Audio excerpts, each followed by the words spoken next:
ഒഴിച്ചുകൂടാനാകാത്ത ഒന്നാണല്ലോ mobile ഫോണുകൾ. പലപ്പോഴെങ്കിലും ഈ phone പ്രവർത്തനരഹിതമാകുമോ എന്ന് ആശങ്കപ്പെടുന്ന സാഹചര്യം ഉണ്ടാകാറുണ്ട്.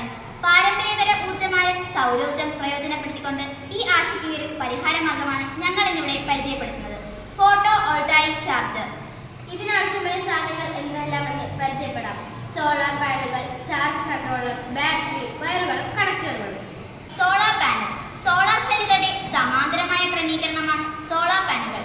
സൂര്യരശ്മികളുടെ ആഗിരണം ചെയ്യുന്ന ഫോട്ടോ വോൾട്ടായിക് സെല്ലുകളാണ് സോളാർ സെല്ലുകൾ. പ്രകാശകിരണങ്ങൾ പാനലിൽ പതിക്കുമ്പോൾ ഇലക്ട്രോണുകൾ സ്വതന്ത്രമായി ചലിക്കുകയും പ്രവർത്തനം ആരംഭിക്കുകയും ചെയ്യുന്നു. ചാർജ് കൺട്രോൾ സോളാർ പാനലിൽ നിന്ന് ബാറ്ററിയിലേക്ക് പോകുന്ന വൈദ്യുതിയെ കൺട്രോൾ ചെയ്യാൻ ഇത് സഹായിക്കുന്നു. ബാറ്ററി സോളാർ പാനലിൽ നിന്ന് വരുന്ന ഊർജ്ജത്തെ സംരക്ഷിക്കാനായാണ് ബാറ്ററി ഉപയോഗിക്കുന്നത്. വോൾട്ടേജ് റെഗുലേറ്റർ സോളാർ പാനലിൽ നിന്ന് വരുന്ന വോൾട്ടേജ് സ്ഥിരതയുള്ളതല്ല. സൂര്യരശ്മികളുടെ തീവ്രതയ്ക്കനുസരിച്ച് വോൾട്ടേജിന് വ്യത്യാസം വരുന്നു. അതുകൊണ്ട് വോൾട്ടേജ് റെഗുലേറ്റ് ചെയ്യാൻ ഒരു സർക്യൂട്ട് ഉപയോഗിക്കുന്നു. സോളാർ പാനലിൽ നിന്ന് ബാറ്ററിയിലേക്ക് വരുന്ന വോൾട്ടേജ് നിയന്ത്രിക്കാൻ ഇത് സഹായിക്കുന്നു. വോൾട്ടേജ് റെഗുലേറ്റർ ഒരിക്കലും ബാറ്ററി ചാർജ് ചെയ്യുന്നതിന് ആവശ്യമായ സുരക്ഷിത മൂല്യത്തിൽ കവിയില്ല എന്ന് ഉറപ്പാക്കുന്നു. യൂണിവേഴ്സൽ ചാർജിംഗ് പോർട്ട് ചാർജ് ചെയ്യേണ്ട ഉപകരണം അഥവാ സെൽഫോൺ പ്ലഗ് ഇൻ ചെയ്യുന്നതിനായി universal charging port voltage regulate സർക്യൂട്ടുമായി ബന്ധിപ്പിക്കുന്നു.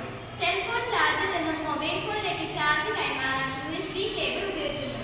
ഒരു സോളാർ മൊബൈൽ ചാർജറുകൾ ഉപയോഗിക്കുന്നത് പരിസ്ഥിതിക്കും ഉപഭോക്താക്കൾക്കും ധാരാളം ഗുണമുള്ളതാണ്. അവ ചെലവ് കുറഞ്ഞതും പരിസ്ഥിതി സൗഹൃദവുമാണ്. സൗരോർജ്ജ ചാർജറുകൾ ആയതിനാൽ എല്ലായിടത്തും നമുക്ക് ഉപയോഗിക്കാവുന്നതാണ്.